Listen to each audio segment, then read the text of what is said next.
आता पुढचा प्रश्न आहे ना, तो परत आपल्या गप्पांमधनं महत्त्वाचा आहे, की तुम्ही कुठच्या तरी एका लग्नाला गेलात आणि त्या लग्नाला गेल्यानंतर ना तुम्हाला असं वाटलं, की अरे हे ना काहीतरी आहे वेगळं आणि ते आपल्या विवाह संस्कारांमध्ये कसं आणता येईल आणि या सगळ्या याच्यातून तुमचा प्रवास चालू झाला पौरोहित्याचा.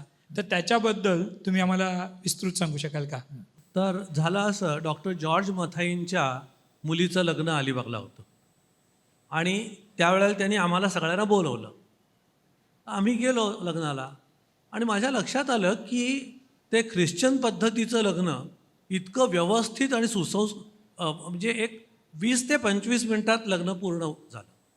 त्याच्यामध्ये त्या पादऱ्यांनी मुलाला सांगितलं, मुलीला बोलवलं, त्यांच्या आईवडिलांना बोलवलं आणि त्यांना सांगितलं की बाबा मुलीची कर्तव्य तुझी अशी आहेत, मुलाची तुझी ही कर्तव्य आहेत, आईवडिलांना सांगितलं तुमची ही कर्तव्य आहेत आणि आता जर तुम्ही एकमेकांचे जोडीदार आहात तर तुमची ही जॉईंट कर्तव्य आहे.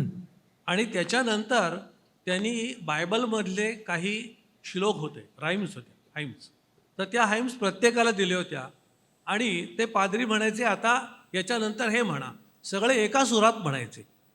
म्हणजे लग्नाला लोक आले, आशीर्वाद द्यायला आले, त्यांच्यामध्ये बेस्ट विशेष द्यायला आले आणि सगळ्यांनी एक सुरात व्यवस्थित 20 ते 25 मिनटामध्ये सहभाग घेतला आणि आशीर्वाद दिले.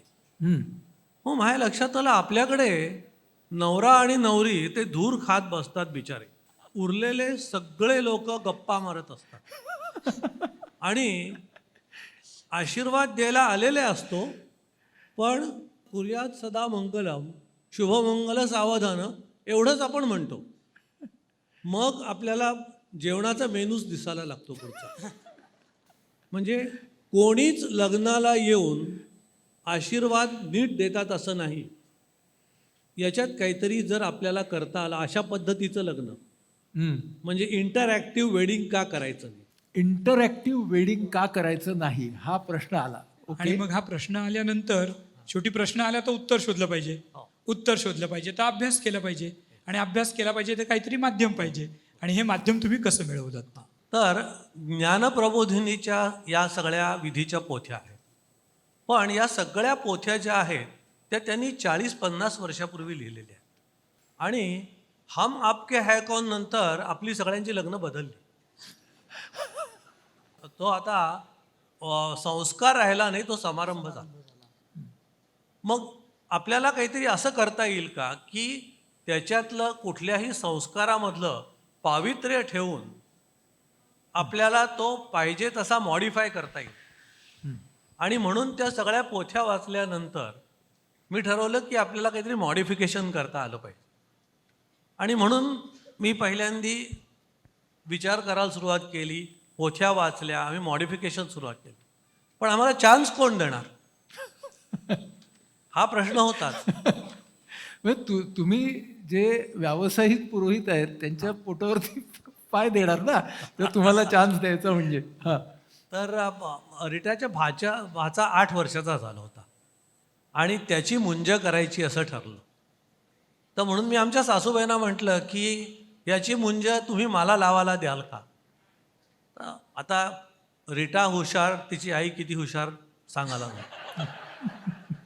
त्याच्यामुळे त्या मला म्हणाल्या की तू काहीतरी वाटेल ते करशील, मला मान्य नाही, पण तुला ट्राय करायचं असेल तर कर, तू मला लिहून दाखव, तू सगळं काय करणार आहेस ते मला लिहून दाखव. म्हणून मी विद्याव्रत संस्कारची पोथी काढली त्यांची आणि त्याच्याप्रमाणे मला सुचलं तसं काही मॉडिफाय गोष्टी केल्या आणि त्यांना वाचून दाखवलं सगळं. ते वाचून दाखवल्यानंतर त्या म्हणाल्या हां ठीक आहे आपण करूया, म्हणून त्यांनी मला मान्यता दिली. बरं. आणि पहिली मुंज मी रिटाच्या भाच्याची लावली आणि त्यावेळेला आमच्या सगळ्या नातेवाईकांना तो प्रकार आवडला. कारण माझ्या लक्षात आलं कुठलाही संस्कार जर आपल्याला करायचा आहे आणि जर तो इंटरॅक्टिव्ह करायचा आहे तर तो 40-50 मिनटापेक्षा जास्त मोठा असू नये. कारण नाहीतर लोकांचं मग लक्ष लागत नाही. आणि मुंजीमध्ये एक जास्त मजा अशी येते की एक तर तो विद्याव्रत संस्कार आहे म्हणजे आपल्याला मुलाला आता तू मोठा झालायस आणि तू आता रिस्पॉन्सिबल व्हायला पाहिजेस असा संस्कार आहे. आणि मी पिडिएट्रिशियन असल्यामुळे मला मुलांशी गप्पा मारायला मजा वाटायची. म्हणून त्याला बसवायचं आणि त्याच्याबरोबर अष्टबटू बसवायचे आणि त्यांना लेक्चर द्यायचं, आहार काय, विहार काय, व्यायाम कसा करशील. म्हणजे त्यांच्याशी गप्पा मारत मारत हा एक साधारणपणे 35 ते 40 मिनिटाचा संस्कार पूर्ण करतायत. पण हे किती महत्वाचं आहे. कर्मकांडांमध्ये मुळात संस्कारच लुप्त होतो आणि मग तो फक्त धूर डोळ्यात जातो आणि जे 3 जण किंवा 4 जण बसलेले असतात तिकडे ते सोडून बाकीची सगळी मंडळी इकडे तिकडेच असतात.